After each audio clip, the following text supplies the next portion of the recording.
So welcome all of you, all the lovely participants who have joined today on the eve of Diwali, in the middle of festivities, in this week of festivities, all of you who have joined and also participants who will join now, and our distinguished speaker for today, Satish Shenoy, a dear friend who is going to speak. This is the 27th session of Analytics Wednesday, consecutively held week after week. And on the eve of Diwali, we requested Satish, our dear friend, to do the honor to have a special session on analytics, the journey. So today's session is special because first Satish is going to address us. Number two, it will be bereft of any jargon. It will be a light, good session, a simple session, and usually simple things are very difficult to say. So Satish is going to do the honor. I am going to formally introduce him. Before that, just let me say in Hindi to everybody that Diwali ki बहुत बहुत हार्दिक शुभकामनाएं. So Sama Audit Systems and Softwares Private Limited is privileged to have Satish, and in the last 20 years has been doing a great job in spreading audit technology around the country and nearby region, workshops, consulting, software solutions, etc. Now, this webinar is supported by the Government of Canada, the Trade Commissioner Service. I'm going to formally introduce Satish. Before that, Satish and I, we go back 28 years. We have traveled across the country doing a lot of seminars on internal audit, risk management, etc.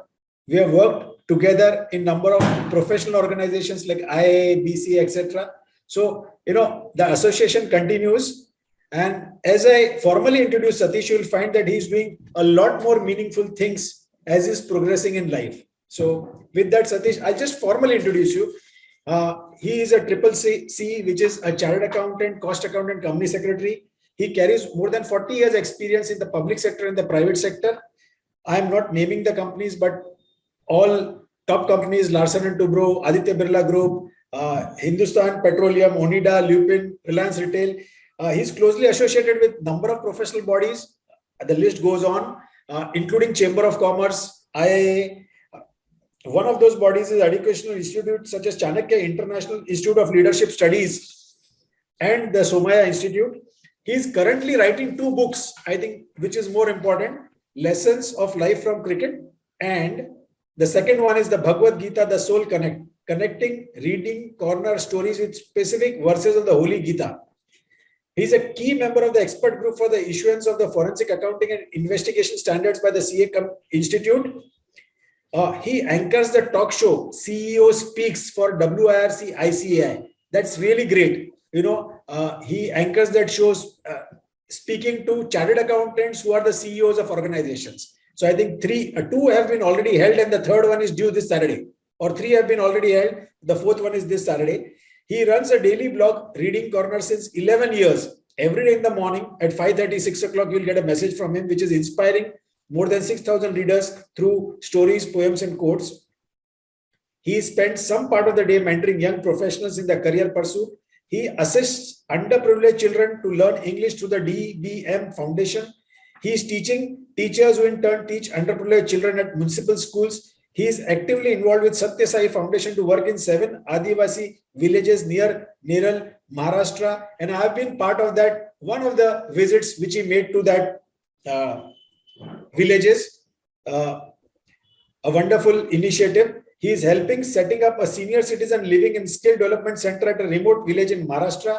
He is an avid cricket player, is fond of road trips, Mumbai, a lot of planning went into it and trekking. And he loves listening to Indian classical music and English songs. So I think, Satish, I think the best of all is that Manish and myself, we have been associated with you for 28 years, had a lot of professional interactions, personal interactions on a number of issues, a real wonderful journey of our life, and I think we'll continue to progress together. So with that, your words of wisdom, I think let us all listen to you, and we are fortunate to have you. Thank you. Over to you. Thank you. Thank you, Divji. Thank you, Manish. Jairam, and all of everyone in Sama. Thanks for all the people who have joined in. I just thought, Dibji, if I had given you a biodata myself, probably you could have continued till 8 o'clock. But that's not the purpose. We have to get on with our business. Thanks everyone for joining, though it is the eve of Diwali, but I'm happy to see so many people out here. Uh, Dibji, I just need to tell you that that the book that is being written is the co-author is also here, goes by the name of Jagdish Shanoy. Okay, Not a wonderful. blood relative, but by mind, more than a blood relative. Uh, I also acknowledge the presence of so many LNTites here, old colleagues of mine, who probably will vouch when I say what I say.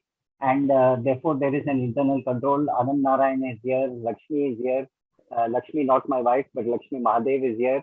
And so many other colleagues, Ram, for whom I've known for so many years. So thanks everybody for making it. I also thank Arpal Surti, who joined from Ankleshwar. He was part of my lovely trip that we had at Dunagiri, a very fulfilling trip, I must say. And he too is here. And as I've then stopped looking at the list because I thought I need to start and talk about analytics. So that's where I'll begin. I'm proposing to take this session in three parts. The first part will be to talk about the journey of analytics, which I have had the privilege of leading, being part of the team, and including mentoring the data analytics team in organization. So that's the first part I thought I'll speak about. So it will talk about, and don't try to get into which company I must have done it, etc., etc. It's just that just accept it as a free flow. The second part, I will take a specific topic, take three or four good examples of how we have used data analytics in businesses. And the fourth and the third part, which is the last part, would be to talk about certain concepts of data analytics, which I feel will be useful for us in our day-to-day work.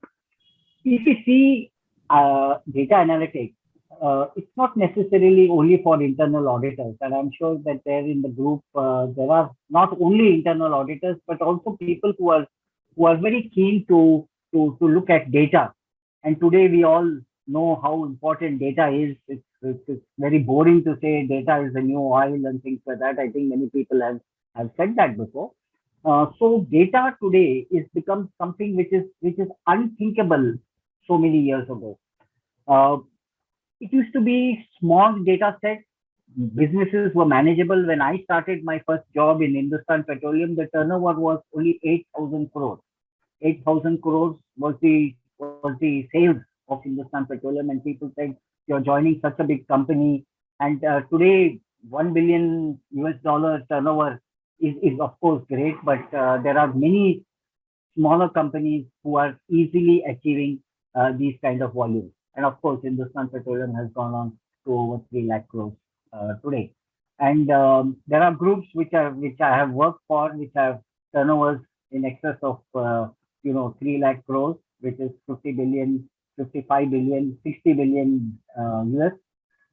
And therefore, we can imagine that if we are supposed to do any audit of these companies, where do we start? What do we do? I mean, if I have to do a payroll audit of 3 lakh employees, 300,000 employees, where do I start? What data do I ask for?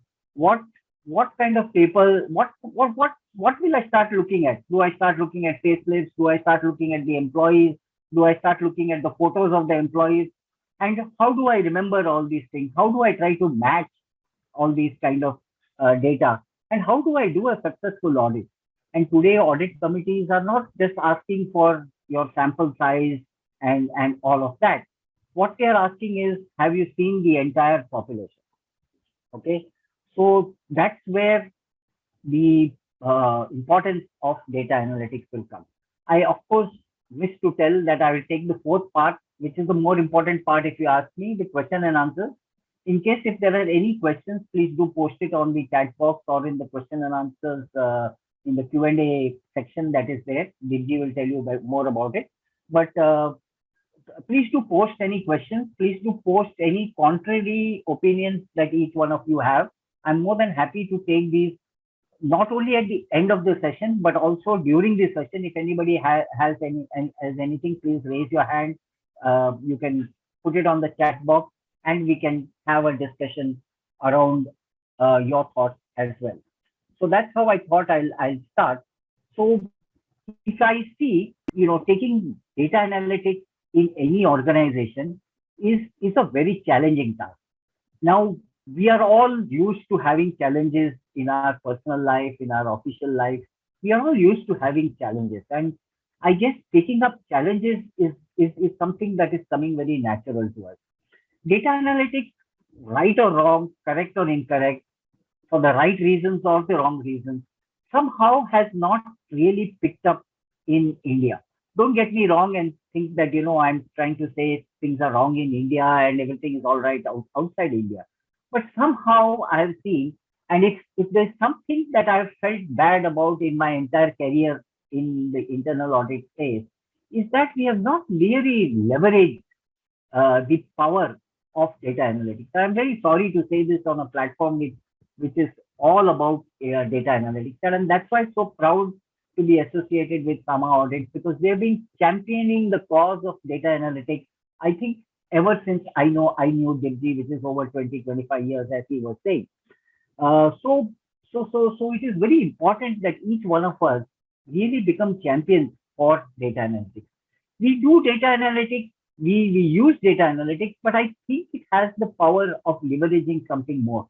And therefore, I'm going on record in this forum and saying that maybe I should have also done something more. So now mind, let it be where it is. And let's look forward, because that's the right way of doing it. And that's where I would say that instead of a 58-year-old man with gray hair coming and speaking about data analytics, it is the youngsters who must really come up, who must own data analytics. And you don't have to be an accountant to data analytics. And that's the good part. Internal auditing, somehow, fortunately or unfortunately, has always been the domain of accountants. I think over the next 10 years, and I'm sticking my neck out and saying this, that internal auditing will not be for accountants. It will not be for accountants, but it will be for people who have the common sense and the analytics skills. And I'm not a politician just because I've come on a analytics platform. I'm just talking something great about analytics. Even 20 years back, I used to, if you heard me speaking in those forums, I used to always say that there will be some time in the future when we will be doing remote auditing, when we will not have the privilege of actually going and visiting locations and calling for data and spending 3 weeks in a location. I've said this in a forum 10 years ago as well. Even I did not, to be frank, have this insight or this foresight in thinking that this is actually going to be a reality in 2020. It happened for a wrong reason, but for whatever reason it happened, it's okay. So leading data analytics initiatives in large companies is large companies or small companies. I'm talking about large groups because I'm talking about the groups that I work for, is fraught with some issues which we need to handle. However, the right way is that somebody should champion this activity, and note the word champion. Somebody should say that my life depends on analytics. Somebody from the team should step up. If you're in the consulting field, make sure that somebody in your team says that my life here in this organization depends on analytics. If there's no analytics, I don't have a job here. If there's no business, there's no auditing, right?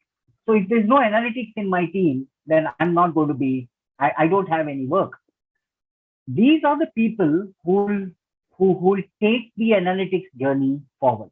So wherever I have done, whatever little I have done, I would say that we always had a champion, a person who would feel, who would think, And that's how champions are born. I mean, Sachin Tendulkar thought cricket, worked, dreamt cricket, ate cricket, slept cricket, and therefore he became what he is. Any sportsman, I mean, you take any sportsman, uh, because of the hours and hours and hours of practice that they have put in, have made them be what they are. So please always ensure that you have a champion in your team who will take this initiative forward. This champion will do such kind of work, and I've had these champions right across all the organizations that I work for.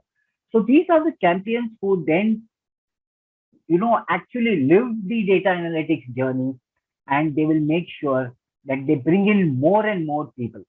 And when these good things happen, when somebody, when the data analytics champion comes out with some observation which others have not, and I'll walk us through some of these initiatives, you'll really find that more and more people start then becoming addicted to this and start saying that, oh, take me also in the analytics team. Not for a moment I'm saying that you should have a border between India and Pakistan and say, oh, that's not my job. That is the job of the data analytics team. I'm not creating borders. I'm not creating groups. All that I'm saying is somebody champions it, somebody gets good results, and that person becomes the darling of the team. People then start saying, hey, what is this guy doing? What is it different that he's doing? I tell you, auditees also are very happy when they see something new. वही घसा पीटा काम अगर हम करेंगे, it doesn't really get us anywhere. We must come out with something new. Isn't it exciting that, every time you do something new, are you not charged up? Is there not a different feel that comes? Even when we are watching, even when we are seeing a cricket match, moment one wicket, two batsmen are going on playing. Moment one wicket falls, you see the spring that comes on to the fielders. You see the spring that comes on. You look at the eyes of the bowler. Suddenly there is a new vision because something different has happened. Shiv Khera used to always say that, and of course he has not told me, but I read it in public, that, don't expect different things to happen if you don't do different things. You must do different things if you want different results. You can't expect it to be doing the same thing all over again and think that different things will happen. So analytics is one field where I would say that there is things waiting for us to happen. So the journey in many of the companies that I worked for or had the occasion to do some kind of mentoring. I will not even use the word consulting. I don't do consulting. I only do mentoring. Is that this the journey is a bit harder. It is little bit time consuming. You have to have a lot of patience, and at some times you also need to show the whip. So these combination of all these things will help us to do a journey which is going to be very fulfilling. So this is how I will say that the way to really take the data analytics journey forward in our own practice areas of practice. If you are a practicing audit professional, or if you are working in an organization, you must, I'm imploring you, and if your age is below the age of 30 and 40, I'm not against people in the age bracket of 50 and above, not at all. But I'm just saying that the champions have to come from the age of 30 and 40. And I've said this before. Dibji has heard me saying this before, and after the program, we always had a good laugh around this. But I'm very serious. And not because I'm 58, I've decided to move out of active auditing or something like that. I'm saying this, but I've always said that it is the youngsters. You take the new age company, the chief of audit or chief of analytics is not a guy like me. He's not 58 and 59 and 60 and 62 and 65 who's heading these departments. You have people who are quick on the go. And that's what I want each one of you to be. That's what I want you to be. And for the guys who are 55 and above and listening to me, fine, let's have fun together. That's the beauty of having this gray hair. But one of my mentoring jobs today is to ensure, or is to cajole, or is to prod youngsters to take this analytics journey forward. And this initiative of coming on a Diwali Eve and talking about analytics is directed straight at this initiative that I have taken, and Dibji has so actively supported me in. Dibji and Manish, I would say, or Sama Audit, let's say. So that's the part that I thought I'll spend some 10 minutes or 10 minutes, 12 minutes or 15 minutes on. So this part of it is taken care of. Now what I'm planning to do is I'll talk to you about some assignment that I did in a company which was having electric meters installed at various consumers houses, because it was a company which was into not electricity distribution but putting the meters into homes, and that through the meter the billing happens, but then the electricity company will bill the consumer. The issue that we had on hand was that there was a huge case of electrical meters getting faulty. And for many years, what was happening was people used to go and look at some costs and look at some peripheral, what I call peripheral uh, areas of improvement. And, small improvements used to come. What was actually done was we looked at data for the last 12 years. We took data for the last 12 years. And that's where deep analytics or big data analytics really comes in. The more data that you have for your analytics, the easier and the more accurate results you get. If your sample size is huge in analytics, not your sample size, your universe, if your data universe is huge, the bigger the data universe is, the better, the finer, the more correct, the more accurate, the closer to reality a person will be if the size of the data is bigger. And I'm sure Dibji, Jairam, and Manish here will agree with what I'm saying. That if you take a big data set, if you take 12 years data, 10 years data, 8 years data, just the raw data, and look at because these meters were not manufactured by us. We used to buy it from outside, right? That company used to buy the meters from outside. We did a deep analysis on who is the manufacturer of these meters, and did a deep analysis on this, not a peripheral analysis, not some last 50 instances about why the meter went wrong. You would get some solutions for that. I'm not decrying that effort. All that I'm saying is the moment you looked at the data which is wide, we came to know that there were 2 out of the 24 manufacturers who were giving us these who were supplying these meters. And look at what is happening. You are involved with the business directly. One of the banes of internal auditing is that we don't know the business. We don't care too much about the business.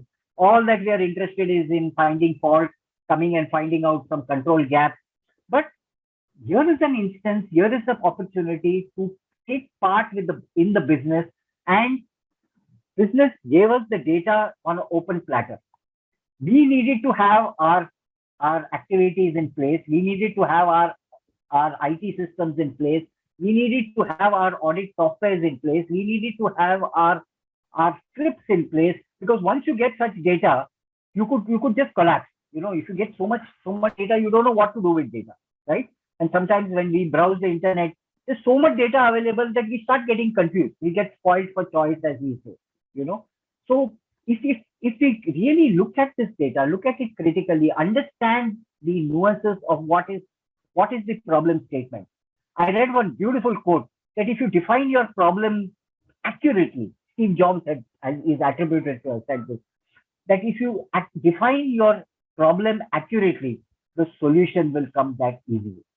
And just think about it. Define the problem accurately, the solution will be easier to get. If you're not sure of what the problem is, what do you solve, my friend? So this is how I would say, since the problem was that these meters were faulty and required some kind of an attention, we did analytics on 2 things. One is who's been supplying the meters to us, and whenever there was a meter, you could obviously identify it with the manufacturer. And we found out that we were able to draw trend lines. And it's only the trend lines that will tell us. You don't have to get into each and every specific data. The trend line told us that which manufacturer was on an upswing. Upswing means the number of faults were coming down. That means he must have been a bad manufacturer supplier for us maybe 10 years ago. But today he's put his processes in place and he's become a better guy. Somebody must have been good 10 years ago. And because the company was always happy with the supplier who has been 10 years ago. Don't we hear this in our audit? अरे वो तो अपने को 10 साल से supply कर रहा है, 10 साल से सप्लाई कर रहा है, but his graph is going down. He was a good supplier. Something happened to him 5 years ago, 3 years ago, 2 years ago. Forget 2 years ago, 6 months back. And you find that there is a huge problem in his factory. But we have been always with the mindset, oh yeah, he's a great guy. Dibji is a great guy. Let me continue to do business with him. 20 साल से business कर रहा है अपने से. But there needs to be something. There needs to be partnering with our suppliers, no doubt. This company also used to always think about suppliers as partners, not as suppliers. So we need to do partnering, but we must decide to with whom we need to do partnering. We need to give them solutions. And we found out that and we were able to very clearly point a finger on who the future business must happen, or more importantly, if we feel that we should be doing business with the guys with whom we had so many years, we should be able to point a finger at them and tell them that this is what you need to do if you need to continue to work with us. Because and this comes out only from deep analysis. And because there was a 10-year analysis or a 12-year data that we had, we were very clearly able to put pen on paper and identify the root cause. One more thing really came out while we were doing this, and this is the fraud angle. We saw, then we also said, let's see who are the people who are going to actually, our field staff who are actually going and doing the repair or identifying the issue that is there on hand. And we found out that there was some 2 or 3 or a bit more, but I'm just trying to underplay it. There were 2 or 3 people with who had a high ponderance of complaints. That means if this particular sales guy, service guy went for finding out what the fault is, invariably he would say that the system is faulty, needs to be replaced. He never went and tried to do whatever the others could do. And this was a fraud angle. This was an angle which was not very appropriate. And I don't want to get into the what and how of that. But if we looked at it from 2 angles, we looked at it from the supply angle, and we also looked at it from the angle of a person going and actually trying to see what the particular issue was. And it really brought about such a goodwill in that particular unit. And thereafter, we never had any issues of trying to do an audit in that location. In fact, they should always welcome us. And that's one of the benefits when you give the auditee something that he was not aware of. Most of the time, and I'm not cascading or I'm not trying to decry any of the work done by all of us. Most of us, when we go for audit, we say, oh, closing stock is so much, the percentage of slow moving inventory is 32%, it was 22%. From whom did we get the list? We got the list from them home.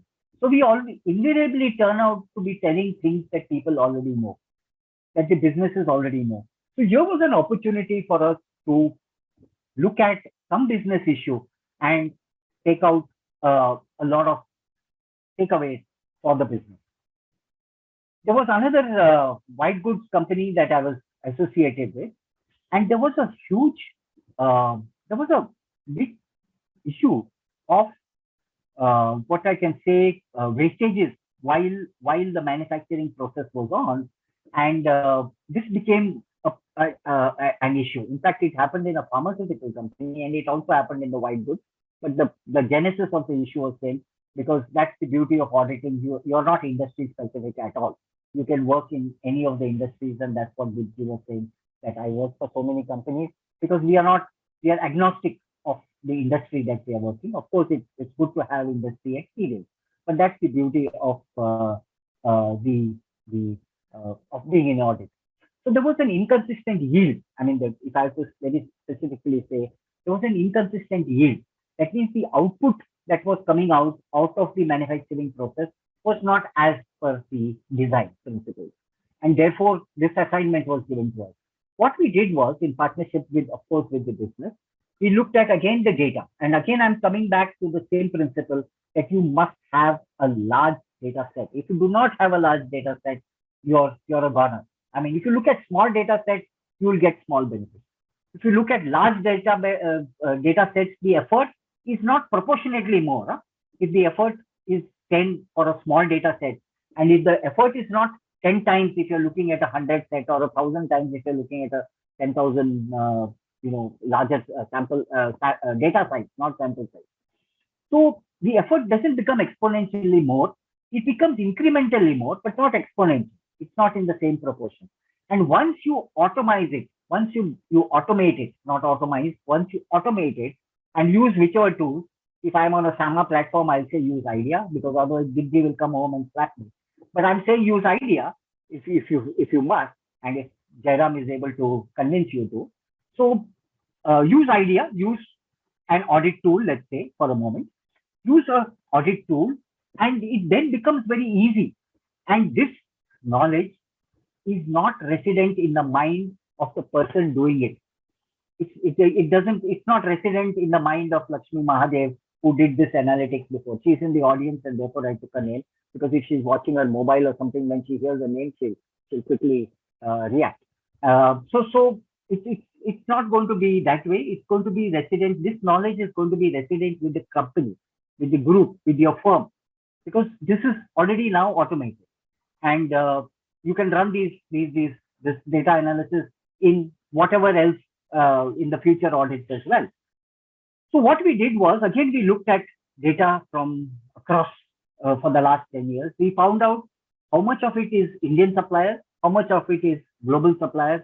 We were able to say that if you're buying this picture tube from this country, you are having a particular loss. If you're having buying it from these countries, you're having a better yield, the breakages or whatever, the yield is better. From Indian companies, if you buy this raw material, you are able to get a better output.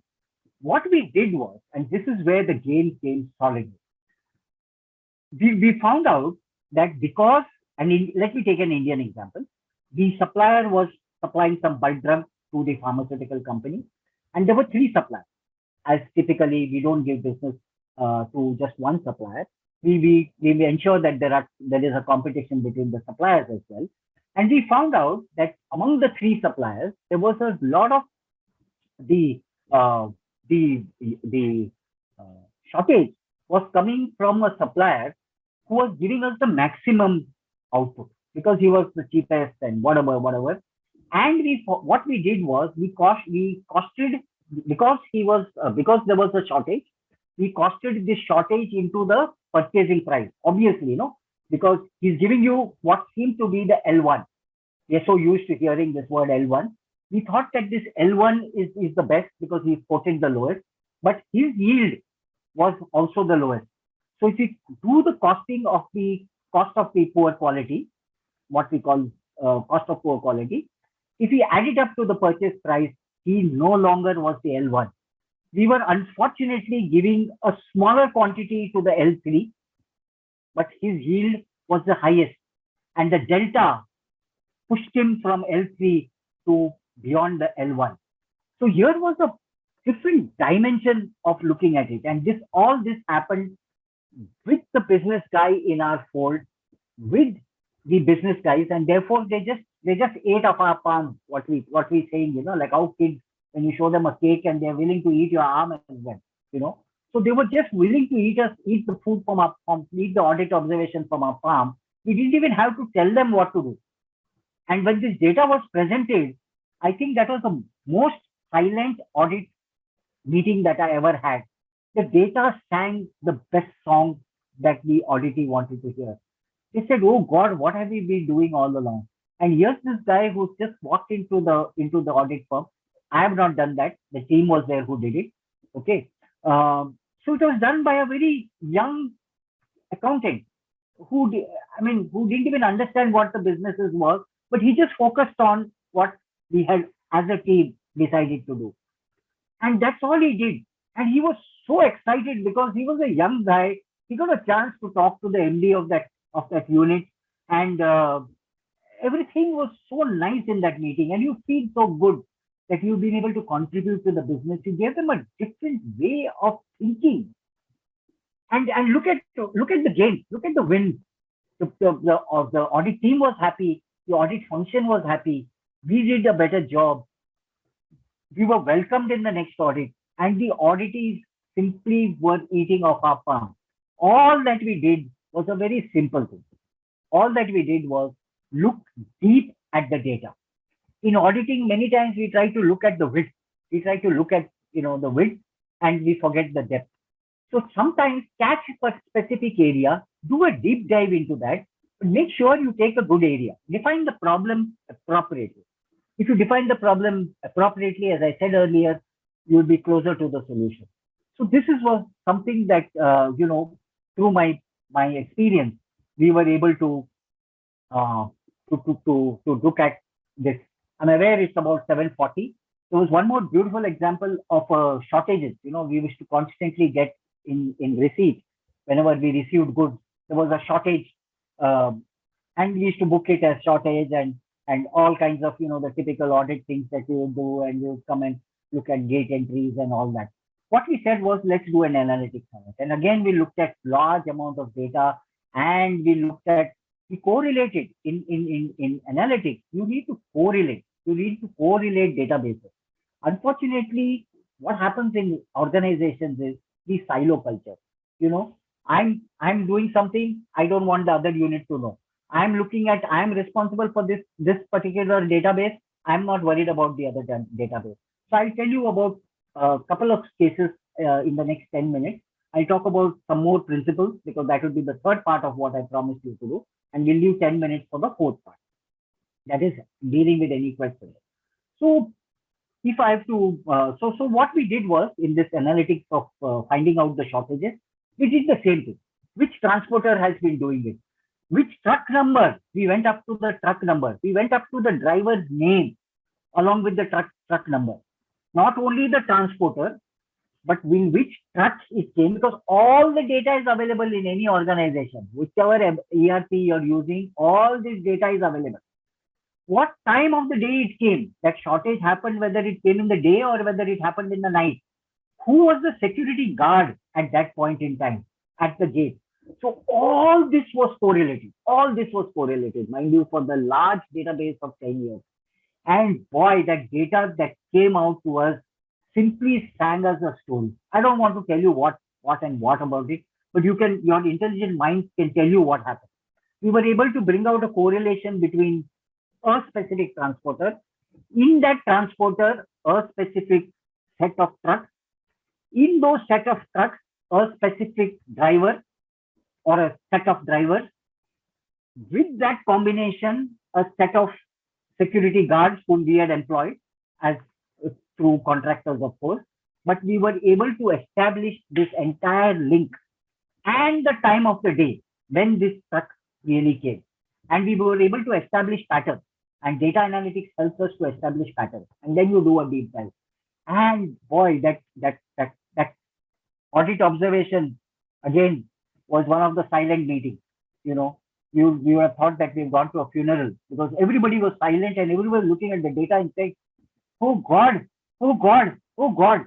When we went deep, and we were simply able to click buttons and show them this transporter, these truck numbers, these drivers, these security guards, and at this time. Just imagine, you didn't have to issue a 32-page audit report. No 32-page audit. This said it all. This said it all. There was a revamp of the entire supply chain management in that organization.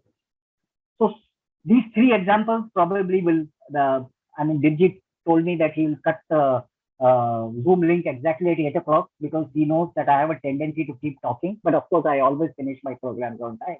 But he knows my love of talking. People said that if I didn't become a reasonably successful auditor, I could have been a politician, because you give Satish a mic and give Satish an audience, and he never stops. So, but anyway, so Dibji has told me at 8 o'clock he's going to just cut this thing, even if I'm halfway through my sentence. And I know when Dibji says it, he means it. So let me stop here. As so far as this thing is concerned, I had a beautiful example of retail as well. but I think let me not talk about it. Let me now turn around to talking about a certain 4 or 5 principles of data analysis or analytics, whichever word you want, rose by any other name, smells and sweet. Okay, a few principles and how they help us in looking at a data set.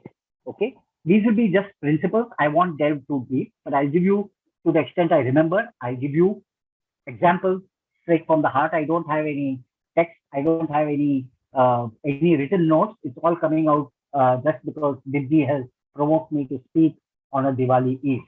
So the first thing is look out for keywords. So whenever you are doing you have a data set, be it a host of emails, and today structured data, unstructured data, everything is amenable uh, for data analysis. Jairam, I hope I used the right words. If I have not used the right words, please tell me. This is pure aqua. Don't get the wrong impression. The glass may give you a different impression, but it is pure water. And if I make a mistake now, don't attribute it to what drink I had. It's plain water, H2O, a chemical engineer will tell you. So, look out for suspicious keywords. So even if it's an email and you're looking at certain, if you're looking at, I saw some perfect, so I got a little, the ego in me came to my head. So, so look out for keywords. And if you're looking at unstructured data like emails, look out for, depending on what your assignment is. If it is bribery, then look out for gifts, donations, payments, whatever, you know the typical words that you should look out. So always keep in mind of looking at suspicious keywords. Always hunt for outliers, deviation, standard deviation. I learned in statistics, and I used to always wonder what they are going to use it for. Come to data analytics, cut to data analytics, and you'll understand how much in any transaction, how far it is from the standard, from the average. Is it 1 standard deviation? Is it 2 standard deviation? Is it 3 standard deviation? And look out for those 3 standard deviations, either above or below the line. If 1 is too many, look out for 2. If 2 are too many, look out for 3. But look out for the outliers. Those outliers will tell you a story. You were looking at data analysis of people who have never taken leave in the organization. Okay, 5 years data, not taken leave at all. So we found out some of the employees, there was some employees who never taken leave. How is it possible that you have not taken leave? What are you doing in the organization not taking leave? Of course, we did a deep dive on those employees and something else came out. But those are the employees who don't want to, who are completely connected to the work. Look at what happened to PNB when somebody went on leave. The rest of it is history. Because a new guy came and he said that, just process these documents. He said, how can I process this document? It's not in the system. He said, no, the previous guy used to do it, And that became what it has happened. And I don't want to get into what happened. All of us know what happened in the PNB bank at Fort. And so all these things will happen. So we look out for these outliers. They'll tell you a different song. You may be singing a Hindi tune, it gets converted into an English song, So look out for these outliers. Look out for suspicious reimbursement claims. And this is a beautiful, I can give you 2 or 3 wonderful examples. The company had a system that if you're traveling, you can only go by the tickets which are booked by the company. What we did was, when we looked at the claim, what will you check here? And you'll say, a conveyance may 35 rupees, it should have been 40 rupees. Because you're staying in Bombay, you are claiming 35, 40, If it is Vijayawada, if it is Vizag, if it is Jammu Kashmir, you've never been to that state, how do you know whether it should have been 40, 50? And have a heart. Sometimes there's traffic jam, sometimes there are. So we can't be doing this kind of an audit of looking at vouchers and trying to make. So what we did in this example was, that we, in this reimbursement was, in this ticketing example was, we looked at people who have booked tickets themselves. And here is an employee who stuck out that whenever he travels, he'll travel by train, he'll not go by plane, and keep on booking the tickets himself. And then that led us to, what it led us to. That it was a ticket which is to book, cancel, and do all kinds of things and go in second class, whatever. But it's not the second class and that catching one instance and screwing that guy. It's not that at all. This guy was doing it consistently. And for years together, he was been doing it. And that is a problem. That is a big problem. And we were able to do it. I was talking to you about connecting databases. What we did was in this company, we looked at people who were claiming that mundane car mileage every month. Some voucher used to be there, and that the shared services used to boast that we cleared the voucher on the same day because there's nothing much to check. So what will be when we go for an auditing, and there was a huge outflow because the company was a large company, there was huge outflow on this. And when we go and look at these, if we are supposed to do the audit of this activity, what will we check as auditors? What I told the team was, or what, let me not take the credit for it. What we decided to do in that audit was, here is this database, which is in a different system where you can make a voucher and get the money. I said all those employees who claimed that money on the first of the month, because you could make that voucher only on the first of the month, just see whether they got the salary the previous month, because that was a different database. The payroll used to process, was being processed on a different database. This claim was a different database, and we were surprised to find out 7 employees who did not get salary but made this claim. So we said, "Arey, 7 employees. Who are these fine gentlemen?" One of them I knew had retired, had resigned 3 months back. I said, "Arey, how did this fellow get the claim?" And then when we went into that database, we found out that this employee, that this particular feature was not closed for that employee, and he could still claim it. There was an employee who had retired 5 years ago and was still able to. So these are all glitches which happen, and especially I'm not talking about anything about the system. Anyone who works will make mistakes. It was not a deliberate thing, but the deliberate act was on the part of that employee. He must have wanted to take a loan. Somebody must have rejected his employer. Just in the evening, he was sitting and he said, "Arey, chal yaar, देखेंगे time pass. ये company में मैं mileage claim कर सकता हूँ क्या?" And to his delight, he found he could. And to his delight, his conscience allowed him to make this claim. He should have picked up the phone and reported to the company. But what to do? I mean, this guy just chose to do it, and our wonderful system, because what will you check? You just go and make the payment. And this really threw out a big, issue about how to process claims. These hotel claims, hotel bill claims.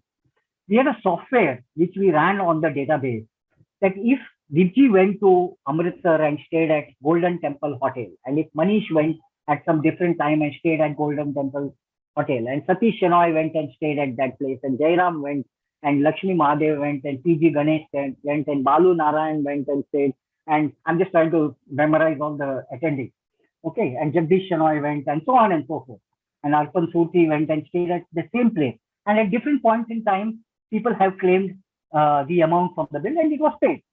What this software did is, whenever this hotel, Amritsar or whatever name I said that time, showed up in the claim, over the large database, over the last 5 years, it will go and pick up and just show me at one go all the 12 bills of people who have stayed at. And we were shocked to see different formats. I'm not saying all the names that I took, I just took for want of a name, I took a name. All different formats. What does it say? The hotels don't have different formats for bills, right? So people have gone on these tours, and just because they were entitled to a certain amount, stayed where they like. And our computers today, how good they are. They make the original look a fake. That's the technology, power of technology. The original bill will look a fake because the poor fellow has printed it on some printer in Amritsar. But we have got the best facility in Bombay. We have got the best facility in Delhi. We have got the best facility in Calcutta.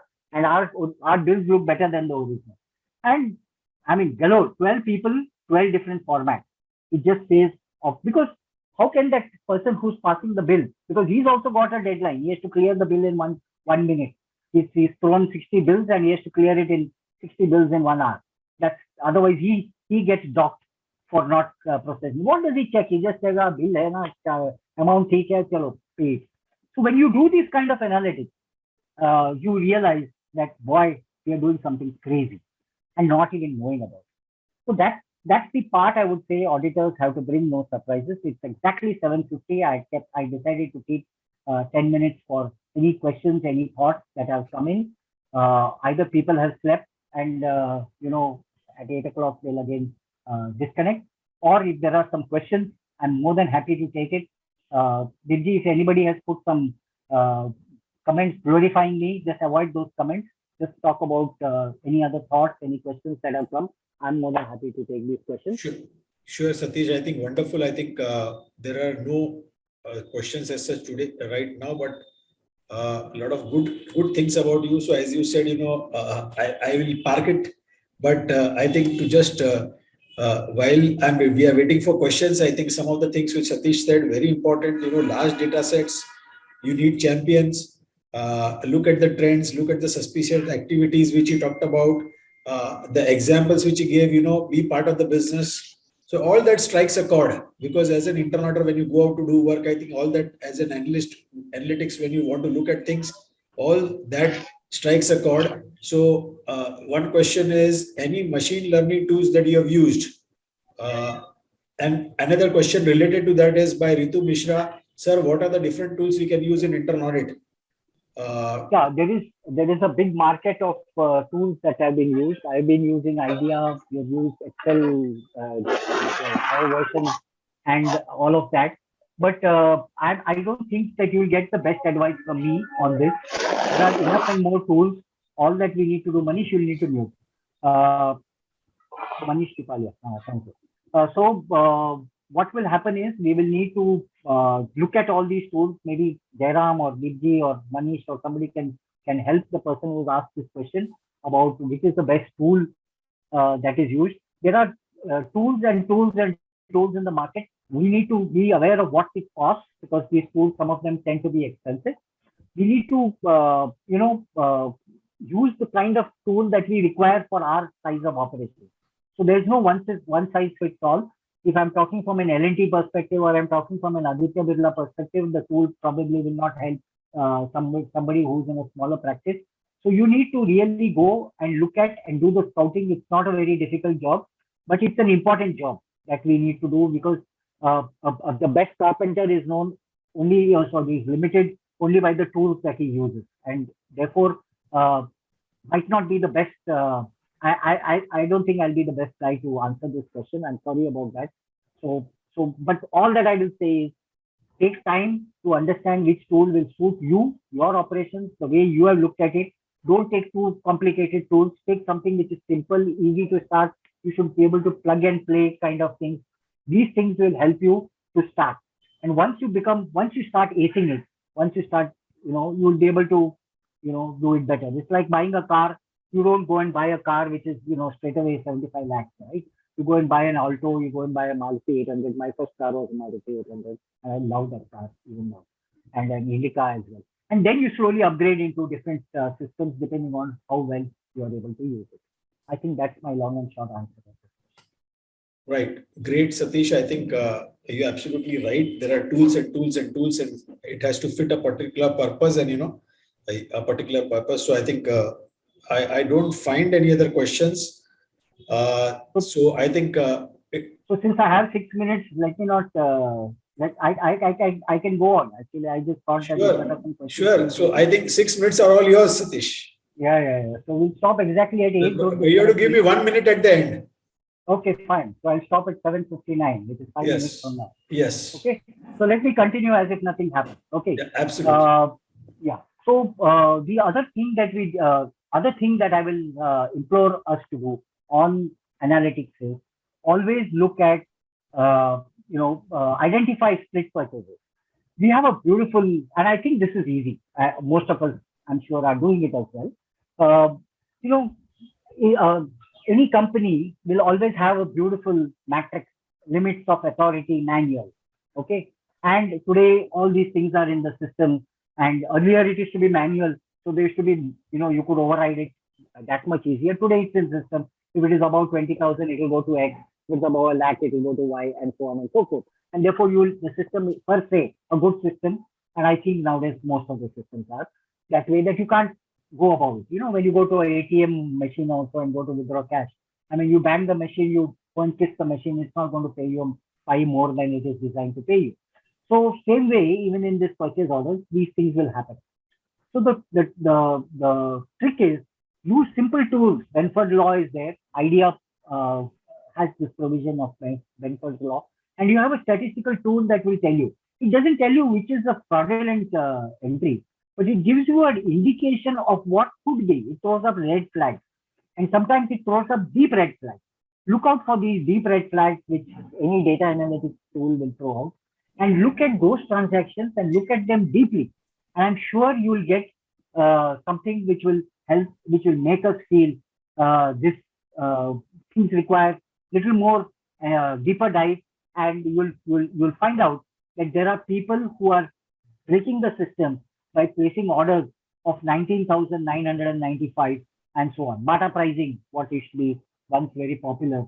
Bata pricing means 999 rupees or 995 rupees or 999.95, just so that you don't cross 1,000, just so that the customer doesn't think that it is less than 1,000 bucks.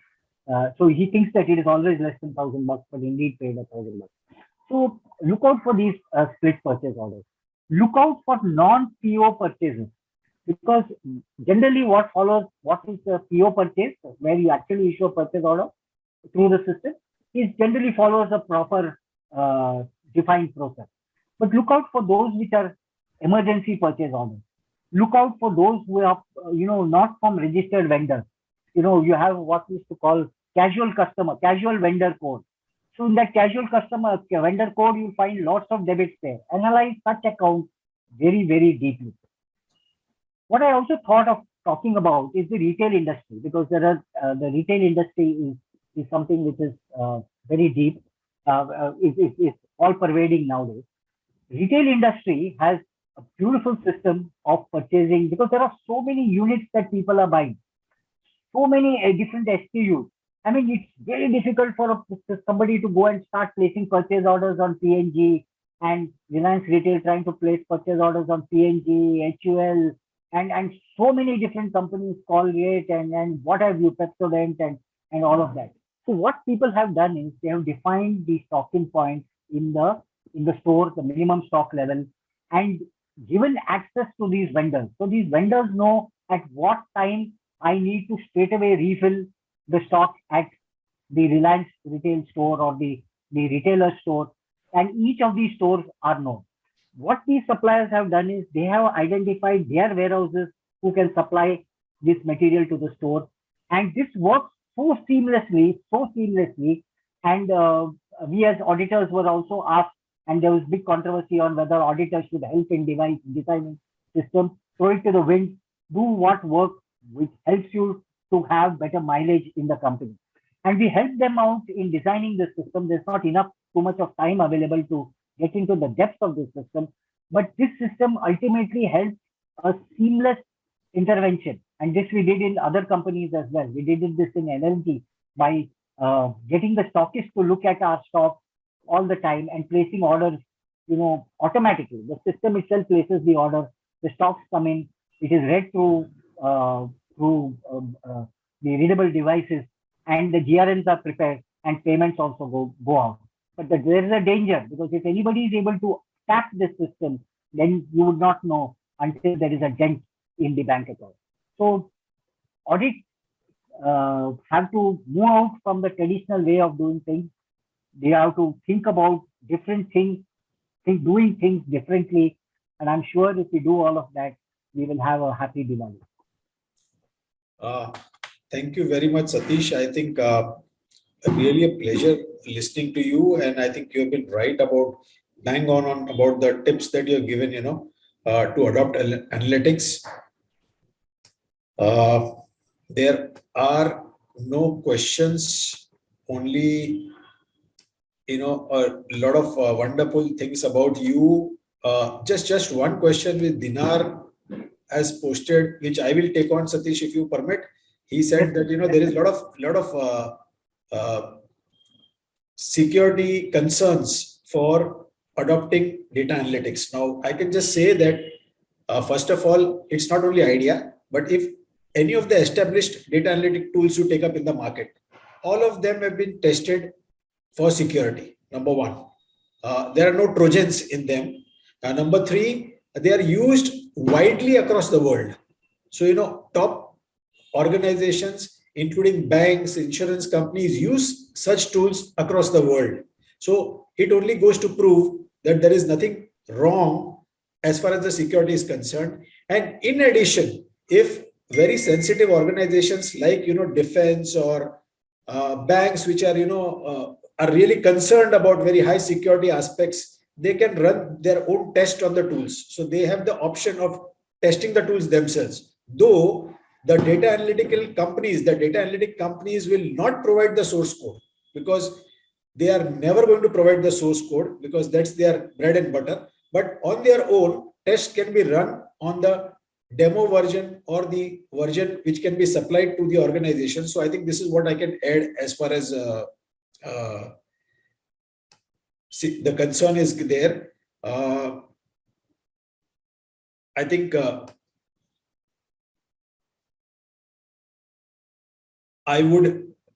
there are no other questions there, but I think we all know Satish. So if any of you want to write into him, you can write into him.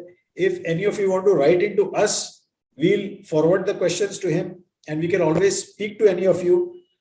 Most of you in this group are known people. So, we can reach out to you if you want to speak to us. So I can only give a vote of thanks now, formal vote of thanks, saying that Satish, it was a wonderful session.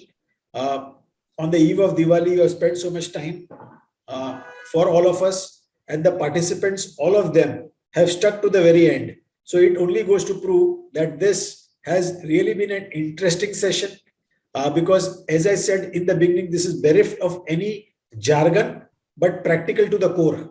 So with that, thank you very much to all the participants, and thank you very much to Satish. And once again, a very wishing you all a very happy and prosperous Diwali. Hardik Shubhkamnaएं to all of you for Diwali, and looking forward to the next session on next Wednesday. So yeah. So Divji, I've shared my number on the chat box. So yes. So I think some queries, they're more happy to message me, and I'll get back.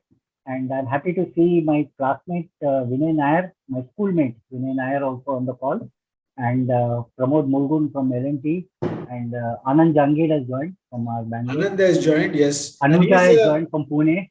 Yeah, she must be at Pune. And Anand is the next speaker. So, Anand Jangir is speaking next Wednesday on building a Skynet for audit and finance function. So I think that's futuristic. So I'll have to look at the dictionary to find out what Skynet is. You don't have to look at the dictionary, Satish. I think all we need to do is attend this session. Yeah. We'll do that. So, and I'm happy to see Natrajan also. Natrajan Sharma is there, my colleague in Reliance Retail. Yes. So good. Thanks everybody. Thanks for joining, and have a happy Diwali. God bless. Thank you very much. Happy Diwali. All the very best, Satish. Bye. To you, a very big thank you, and to all the participants. Thank you. Send me all the comments, Divji. Save the comments and send it to me. I'll probably sure. We'll do that. Thank you. Okay. Bye.